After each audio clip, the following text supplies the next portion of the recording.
ኑሮዬ ላይ ያመጣ ነገር ያው ምንም ደስተኛ ሁሌ በቃ ደስተኛ ማልሆንም በቃ ራሱ ሳስበው የዚህ በሽታዬ ነገር እንዴት እንደዚህ ሆንኩኝ ምን ይሻለኛል ይሁን ደግሞ ውስጤን በቃ በተለይ ውስጤ ፈርቶ ነው ውስጤ ምን ሆናለሁ ይሄ ሐኪም ቤት ቢሄድስ እንዴት ሆናለሁ ብዬ ነው ፈርቼ ነው በቃ እስካሁን ድረስ ቆይቼ ነበር አሁን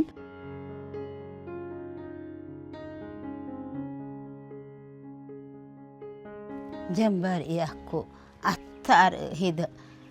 هاتك الطايف قاعدة شعرنا نت إياك كسيني أتها الطايف كسيني بوان كسيني بنركب دسيني بعند بهنا